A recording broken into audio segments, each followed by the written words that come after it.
लागू मैं नहीं। कोर्स मैं की जवाब बात दे रहा हूँ, की बात कर रहा हूँ, जवाब दे रहा हूँ। कानून की बात कर रहा हूँ। नहीं, ये लंबा मत खींचो, मैं अध्यक्ष जी, प्रश्न का दो।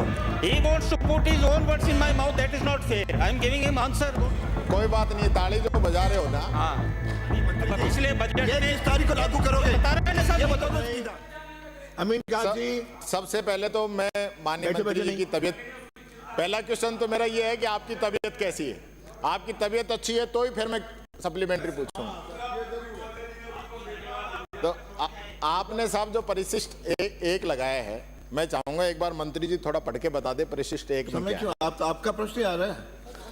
श्री अमीन खान, इसमें एक मिनट टीकाराम साहब, जूली, आप तो कोई नहीं, आप ये तो देखो साहब, ये तो कर दो, आप आपस में आपकी दोनों की दोस्ती है। कोर्ट से आदम के जमाने का ऑर्डर लगा दिए। आप अपना प्रश्न पूछ लो। प्रश्न संख्या 381, माननीय मंत्री जी, जवाब भी आ गया है। चलो जवाब आ गया था। मेरा सीधा सा सप्लीमेंट्री है कि क्या सरकार, हमारी सरकार ने जो गिग वर्कर कानून बनाया था उसके नियम कब तक लागू करने का विचार रखती है, सबसे पहला। ठीक, माननीय मंत्री जी।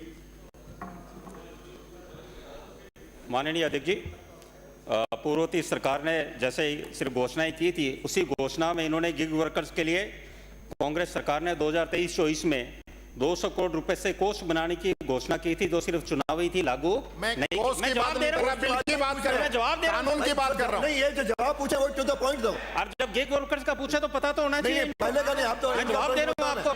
माननीय मंत्री जी, लंबा मत खींचो, मैं अध्यक्ष जी, प्रश्न का दो। he wants to put his own words in my mouth. That is not fair. I am giving him answer. What is the practical answer? You want to hear? You don't want to listen. I want to. पहले का इतिहास बताने की आवश्यकता नहीं है, आप तो गिग सीधा। वर्कर्स का ही बता रहा हूँ साहब, इनका प्रश्न, आपका इनका प्रश्न है। हाँ, और सरकार गिग वर्कर्स कानून के लिए मंत्रिमंडलीय समिति के पास विचार में है और नियम माननीय मुख्यमंत्री जी के पास विचार में है। और मुझे बताते हुए आपको हर्ष है कि वर्तमान सरकार ने बजट घोषणा में 350 करोड़ रुपए की घोषणा करी है, जो गिग वर्कर्स और संगठित वर्कर्स के लिए की है। ये भाजपा सरकार। माननीय अध्यक्ष महोदय, मेरा पहले वाला क्वेश्चन है, हमने 200 की घोषणा की, आपने 350 कर दी। हम लागू करेंगे। मैं वही कह रहा हूं, जब हमने गिग वर्कर कानून बना दिया पूरे देश के अंदर सबसे पहले, तो आप उसको कोई समय सीमा है क्या? उसकी समय सीमा है क्या, कब लागू कर देंगे? उसके बाद दूसरा पूछूंगा। समय बता दीजिए। देखिए, जिस तरह हमारे माननीय मुख्यमंत्री जी ने जो हमारे जन घोषणा पत्र में 58% जन घोषणा पत्र को लागू किया, और माननीय मंत्री जी, पिछले बजट ये में किस तारीख को लागू करोगे? बता रहे हैं ना साहब, ये बता दो सीधा।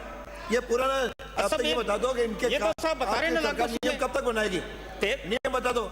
तो फिर तो आप मेरे को बोलने का उत्तर ही नहीं है। फिर तो इस तरह का बता दो, मैं बता दो, I am always giving specific answer, not taking more than 1 minute. That should be given liberty. 1 minute से ज्यादा लेता ही नहीं उसमें। और बात सही बात है, हमारी सरकार के हम नहीं कहेंगे, कब कहेंगे? यहाँ सरकार की तरफ से जवाब दे रहे हैं। हमारी सरकार ने 58% जन घोषणा पत्र को लागू किया, 73% बजट घोषणा को लागू किया, तो मुख्यमंत्री जी गिग वर्कर को भी जल्दी लागू कर असंगठित वर्करों के लिए योजना लागू करेंगे। अध्यक्ष जी, कोई बात नहीं, ताली जो बजा रहे हो ना, आप घोषणा पत्र की बात कर रहे हो ना, घोषणा पत्र में लेबर के लिए 4 घोषणा थी, एक भी लागू नहीं किया आज तक, एक भी। और आपका जो जवाब आया है ना, अरे प्रश्न, आपका जो जवाब आया माननीय अध्यक्ष महोदय, आपने अच्छा किया, घोषणा पत्र का जिक्र कर दिया। खंड 1 में भी और खंड 3 में भी आपके घोषणा पत्र में घोषणा थी कि हम इनके लिए स्कीम लेके आएंगे, नहीं लेके आए। आपने खंड 2 में जो जवाब दिया है कि आपने ये ई पोर्टल पे सबका रजिस्ट्रेशन कर रहे हैं, मैं बोलता तो इनके लिए कोई स्कीम बना रहे हो क्या? और कितने लोगों का रजिस्ट्रेशन करने का टारगेट है, ये भी बता दो। माननीय अध्यक्ष जी, माननीय नेता प्रतिपक्ष, विद्वान नेता प्रतिपक्ष जो खुद भी इस मंत्री के रहे हुए हैं, पर हमने संकल्प पत्र में कहा है कि ई श्रम पोर्टल पर 100% पंजीकरण सुनिश्चित करेंगे। पहला संख्या बता रहा हूं मैं आपको, इसमें संख्या टारगेट थी 2,26,89,152 और हमने 3 मार्च 2025 तक 1,45,75,855 64% हमने कर दिए। इसका टारगेट देश की 1/3 जनसंख्या है साहब, इसका टारगेट देश की 1/3 जनसंख्या है, ये टारगेट नहीं है। मैं जो बात कहना चाह रहा हूं ये मंत्री जी आप राजस्थान की उसका संख्या जवाब तो दो। इतनी है, राजस्थान के 2,64,00,000 से ज्यादा श्रमिक होंगे क्या 8 करोड़ की आबादी में? आप भी श्रम मंत्री रहे हो, उसमें हमने 1,45,00,000 कर दिए। और दूसरा आपका प्रश्न है कि भाई आप ये जो योजना में हमने करा उसमें हम कर रहे हैं। तीसरा हमने कहा कौशल प्रशिक्षण है, योजना दूसरा योजना, इनके लिए क्या योजना है?